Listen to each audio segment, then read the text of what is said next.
নমস্কার, আমি রশ্মিপ্রভা।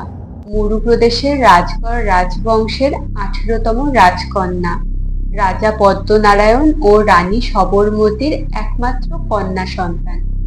জানেন তো, কিছুদিন আগেই আমার 18 বছর পূর্ণ হয়েছে, আর সেদিনই আমাকে অর্পণ করা হয়েছিল বংশের কুলদেবতার হাতে। সেই কুলদেবতার সাথেই আমার বিয়ে হওয়ার কথা ছিল, আর তারপরেই হতো আমার মৃত্যু। কিন্তু তা হয়নি, আমি আজও বেঁচে আছি, আর সেই গল্পই আজ আপনাদেরকে শোনাবো। আমার জন্মের পর থেকেই আমার মাকে একদিনও সুখে দিন কাটাতে দেখিনি। হ্যাঁ, রাজ পরিবারের বিলাসিতা তো ছিলই, কিন্তু শান্তি কোথাও ছিল না। আসলে আমার জন্মের পর থেকেই মা জানতো যে এ মেয়ের জীবন বেশি দিনের নয়। রাজগড়ের বংশ পরম্পরায় জন্মানো প্রতিটি রাজকন্যাকেই 18 বছর বয়সে বিবাহ দেয়া হয় কুলদেবতার সঙ্গে। অর্ধনাগ সম্পূর্ণ সেই দেবতার মূর্তি দেখলে যে কারোর গায়ের রক্ত হিম হয়ে আসে। বিবাহের পর একটি প্রহর ধরে নববধূকে দেবতার আরাধনা করতে হয়, আর তারপরেই রাজকন্যারা ঢলে পড়ে মৃত্যুর কোলে। আমার ক্ষেত্রেও এর অন্যথা কিছু হয়নি। বিবাহ উপচারের দায়িত্ব থাকে আমারই দুঃসম্পর্কের এক পিসি চন্দ্রাবতীর ওপর। তার মতে আমি হলাম সে, যে এই রাজবংশের সকলের জন্য স্বর্গদ্বার নির্ধারণকারিণী।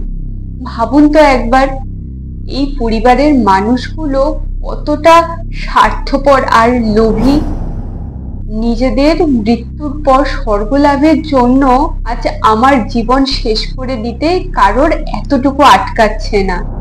আমি জানি না সত্যিকারের স্বর্গ নরক বলে কিছু আছে কিনা, তবে সত্যি যদি কিছু থাকে না, এদের সকলের নরকে যাওয়া উচিত। আমাকে নিজ শ্রীরূপে পেলেই নাকি প্রসন্ন হবেন কুলদেবতা বজ্রদনু। পাথরের মূর্তি থেকে বেরিয়ে এসে সকলকে আশীর্বাদ দেবেন, যাতে মৃত্যুর পর সকলে স্বর্গ লাভ করতে পারে। এছাড়াও রাজগড় সহ সমস্ত মরুপ্রদেশকে ধন সম্পদ দৌলত সবকিছুতে ভরে দেবেন, আরো কত কি। আমার জন্মের পরই পরিবারের সকলের চোখ হিংস্র হায়নার মতো লোভে চকচক করছিল।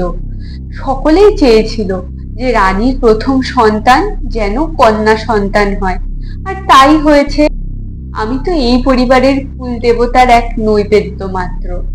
আমার মার সাথে থাকা এক দাসী সেদিন আমায় বলেছিল, বলি, ও রাজকন্যে, এত ভয় পাচ্ছ কেন গে? বংশের কুলদেবতার সাথে তোমার বিয়ে হচ্ছে, তোমার তো খুশি হওয়া উচিত।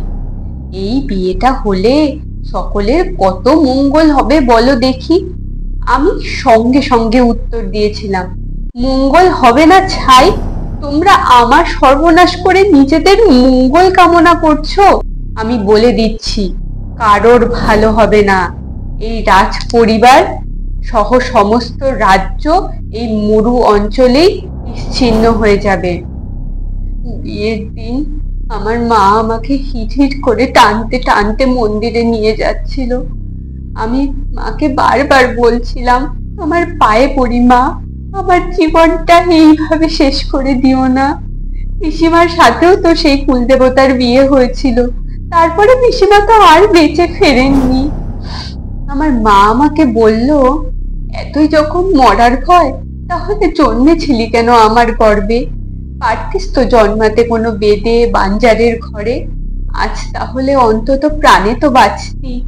মন্দিরে পৌঁছানোর সঙ্গে সঙ্গে আমার বাবা বিব্রত স্বরে বলল, এত দেরি কিসের জন্য? হ্যাঁ, বিয়ের রীতিনীতিতে কিছু ভুল হলে পরে কি হবে? কিভাবে প্রায়শ্চিত্ত করব আমরা?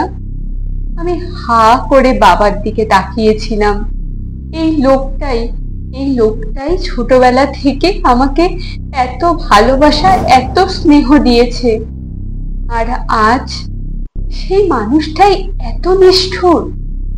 আপনি চিন্তা করবেন না রাজন, আমি না হয় কুলদেবতার কাছে রাজকুমারী রশ্মিপ্রভার প্রাণ ভিক্ষা চাইব, তবে ওনার মৃত্যু হলে সেটাতে রাজকুমারীরই ভালো হবে, ওনার মতো এই বংশের আরো রাজকুমারীরাও তো কুলদেবতার সাথে দেবলোকে থাকে।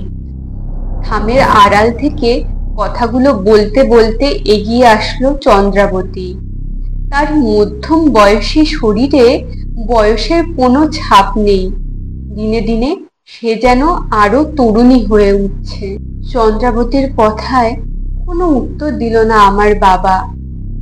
আত্মীয় স্বজন সবাই ওখানে দাঁড়িয়ে সব তামাশা দেখছিল। মার সাথে থাকা দুজন দাসী আমাকে গর্ভগৃহের দিকে এগিয়ে দিল, যেখানেই আছে সেই কুলদেবতার মূর্তি। আমি বাঁচার আশা ছেড়ে দিয়েছিলাম। আমি কারোর কাছে কাকুতি মিনতি করিনি, কারণ আমি বুঝে গেছিলাম এখানে সকলেই পাষাণ, এখানে সকলেই স্বার্থপর, আর আমি তাদের বলির শিকার।